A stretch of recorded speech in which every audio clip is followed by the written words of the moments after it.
We no longer require clothes just for wearing. We need branded clothes to keep up with the change in fashion. Now, in such a world, it is very difficult to even imagine how little man needs to lead a contented life.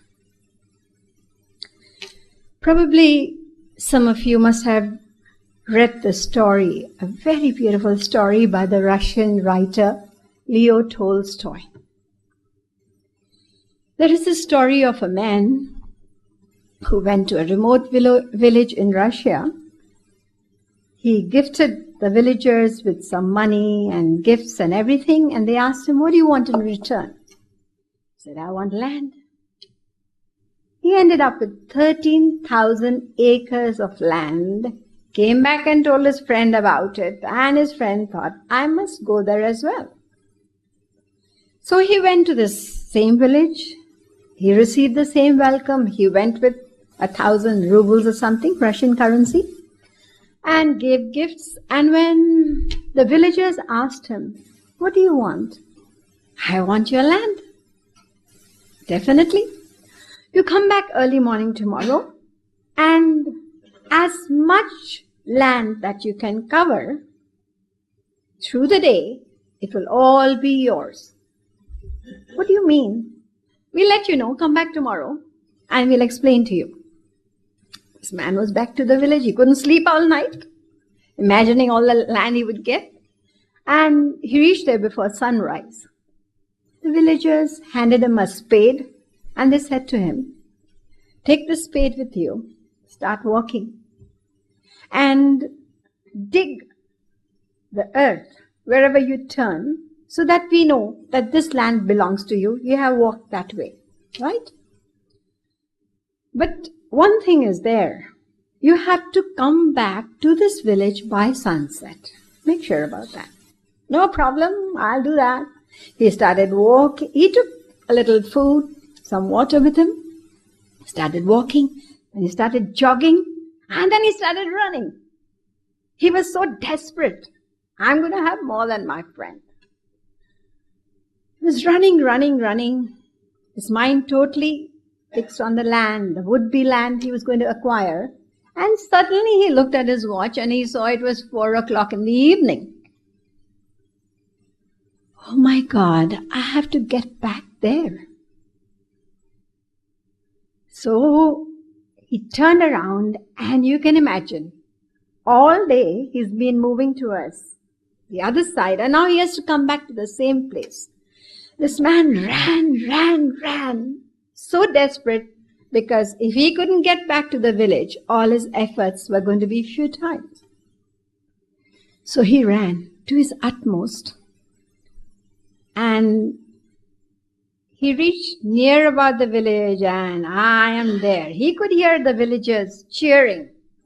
He was hopeful. There was just one more hill to go. His mouth was parched. He was almost falling because he'd used all his strength. And climbed the hill, reached right there, and he prostrated himself before those villagers. Mind you, that prostration was actually a collapse. As he collapsed, there was blood from his mouth and his nose. The villagers, they went to get something to help this man, prevent him from dying, but they failed. So what they did was, they used the same spade that he was carrying to measure his would-be land, and they dug up a trench 6 feet by 3 feet, buried the man there. And the way they went about this, it seemed that they were quite used to this. It had happened before as well. So they buried this man right there.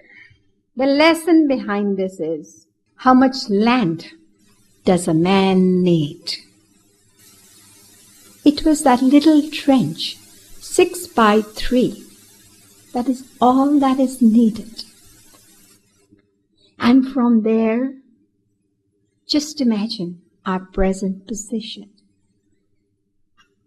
There's another story. So many stories. I mean, these examples, they inspire you because we are leading such mechanical lives, headlong following everybody, not realizing where we are ending up. There's a Greek philosopher, BC, sometime, during the time of Alexander the Great. His name was Diogenes. Very great philosopher, very renowned. It is said that this philosopher was once found standing outside a big shop and looking at inside. You can understand that. A lot of people do window shopping these days. So he was standing there looking into the shop. And people wondered, because they knew he was a great philosopher, a man with very little needs. And they came up to ask him, "What are you doing outside the shop?"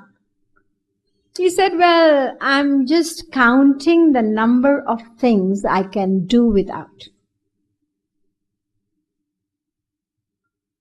So, this staggering list that we have got today, you know, when you have to go from one place to another, shopping, packing, days, shifting a house.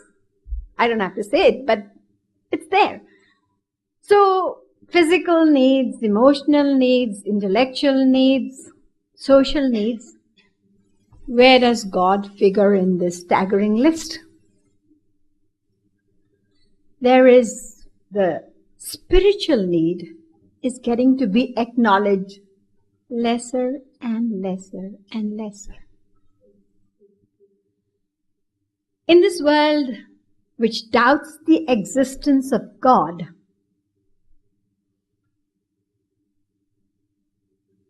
what are the advantages and disadvantages of believing and not believing in God? Which of the two, the believer and the non-believer, is better equipped to live life? We are here to consider this rationally. A French philosopher, I don't think many of you have heard his name, but what his philosophy, one important one which is popular, his name was Blaise Pascal.